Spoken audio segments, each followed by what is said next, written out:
कई लोगों में ऐसी बुरी आदत होती है कि कोई कितना भी बड़ा हो जाए पर उनके मन में वो बड़ा कभी होता ही, हाँ वो क्या है, वो तो हमारे गांव में छो रहा है, वो क्या है, वो तो हमारे गांव में छोई है।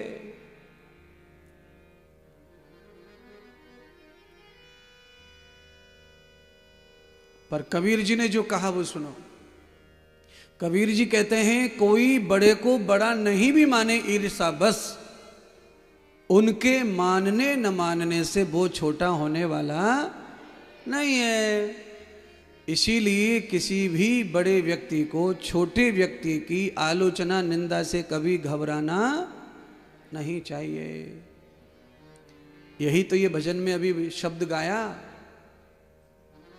कोई तुम्हें बुरा कहे कर दो उसे क्षमा कर दो, पर अपनी वाणी का भाव मत बिगाड़ो, मोल मत बिगाड़ो, अनमोल है। अत्रि मुनि चले गए जंगल में तप करने, अनुसुईया माता संत महात्माओं की सेवा करने लग गई। सेवा का तो बहुत फल है, अब मैं कितना समझाऊं सेवा के बारे में, क्योंकि ज्यादा समझाने लगो तो किसी किसी को पर्सनल लगने लगता है कथा, कि हमको शायद गुरुजी कह रहे, हमको कह रहे, हमको कह रहे, सार्वजनिक कह रहे हैं। जिसने कुछ गलती कर दी उसको ये ज्यादा लगता है। सेवा की सीमा भी नहीं है और सेवा का कोई ऐसा बॉर्डर नहीं है कि बस यहां तक ही सेवा है। सेवा तो भाव के ऊपर प्रधान है, आपका भाव कैसा है। अगर आपके भाव में, भावना में कोई रूप समाया हुआ है तो आप करते जाओ करते जाओ, फिर किसी पाप के भागी नहीं बनते। अनुसुईया माता महान संत महात्मा ब्राह्मण आचार्य जो भी थे, नर्मदा जी पर आते थे नहाने, पूजा करने, परिक्रमा करने, सबकी भोजन प्रसादी की सेवा करती थी। उस सेवा के फलस्वरूप अनुसुईया माता को एक दिन ऐसा दर्शन हुआ नारद जी का,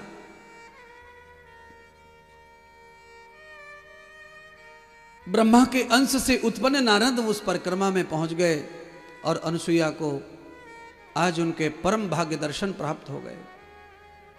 तात्पर्य क्या है, हम वृंदावन के छोटे मोटे भोले भावले गरीब झोपड़ी वाले महात्माओं को रोज भंडारा देते हैं। आप लोगों की कृपा हो रही है, रोज आप दे रहे हैं भंडारा, पर आप गारंटी से सुन लो, अगर आप ऐसे ही छोटे मोटे महात्माओं की परिक्रमा वासियों की भोजन सेवा करते रहोगे दिल से, तो इन्हीं महात्माओं में कभी न कभी कोई ब्रह्म अवतार भी आ जाएगा जो तुम्हारा कल्याण कर जाएगा।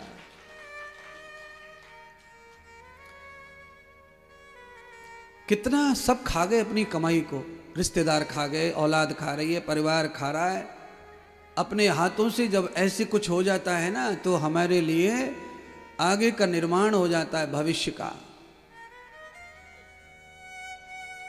इसलिए जलदान, अन्नदान जितना हो सके करते रहना चाहिए। अपनी जितनी हिम्मत हो, कम्मत हो, करते रहो करते रहो करते रहो।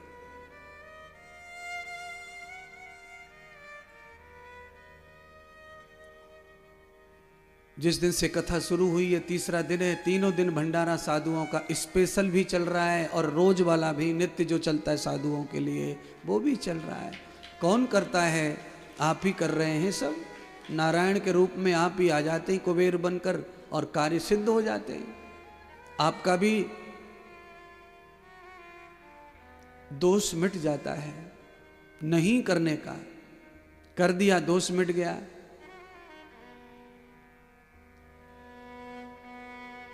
आप सब बताओ, महात्मा जिस समय भोजन करने बैठते हैं आकर, तो आप सबको क्या फीलिंग आती है, आप क्या सोचते हैं दिमाग में। सभी लोग मैं देखता हूं रोजाना जो है सब खड़े हो जाते हैं और सब महात्माओं की ओर खड़े होकर देखते रहते हैं। तो आप एक दिशा की तरफ हो जाते हैं, यही प्रभाव बहुत है। सब दिशाएं खत्म हो गई, एक दिशा की ओर देख रहे हैं। ये क्या कम है महात्माओं के आने से? अब वो चाहे जैसे भी होंगे होंगे, पर हमारे हिंदू धर्म में वस्त्र का सम्मान है, भेष का सम्मान है। महात्माओं की ये पावन सेवा निरंतर चल रही है 6 वर्षों से, और ऐसे ही अनंत समय तक चलती रहे, उसके लिए आप सबकी सहयोग की आवश्यकता है। आप तो हैं ही, हमेशा सहयोग से चल रहा है। दुनिया में ये सेवाएं कभी नहीं रुकेंगी।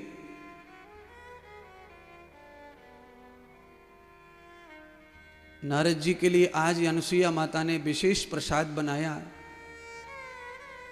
अनुसुईया की विशेषता प्रसाद बनाने की यह है कि वो रोज यज्ञ करती हैं और यज्ञ में भोजन अर्पण कर देती हैं। उसके बाद वो सबको भोजन परोसती हैं। यह विधि सबको होनी चाहिए, चाहे घर के खाओ चाहे बाहर के खाओ, महात्मा गुरुदेव जो चाहे सो खाओ, पर पहले पूजनीय देवता को भोग लगा दो और फिर भोजन बरकत में आ जाता है। भोजन जो है ना खत्म नहीं होता, मैं ये ना चाहना। पवित्र तो भोजन तभी होता है जब आप पवित्र भाव से बनाएंगे।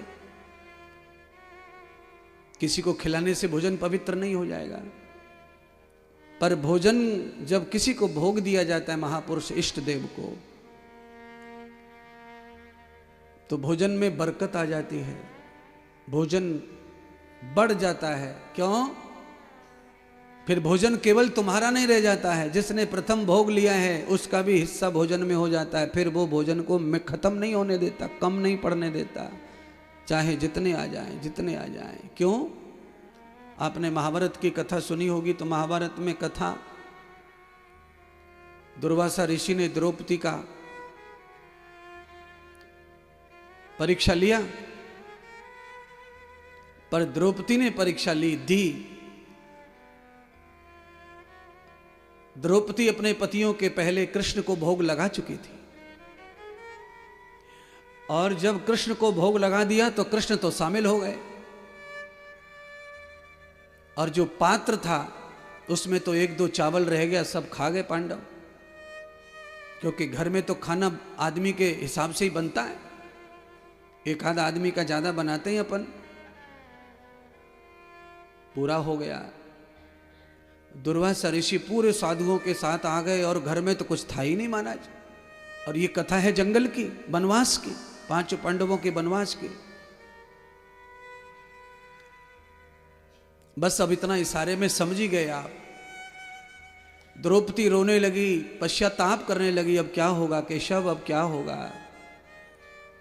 कृष्ण भगवान कुछ बोले नहीं, उन्होंने केवल ये करके दिखाया जो इंद्रदेव आपको विश्वास दिलाना चाहता है। कृष्ण ने कहा, द्रौपदी महात्माओं को भरपेट भोजन कराओ, तुम चिंता मत करो। कहां से कराऊं, चावल तो 2 बचे हैं। अरे तू करा तो सही, परोसने जा तो सही किचन में।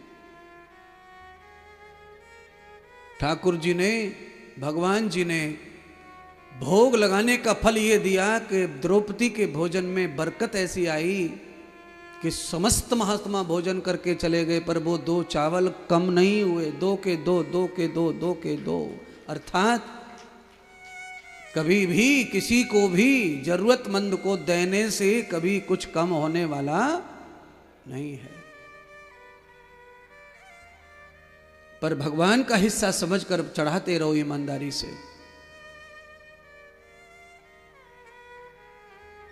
नारद जी प्रसाद लेकर के लोक से चले गए परलोक में।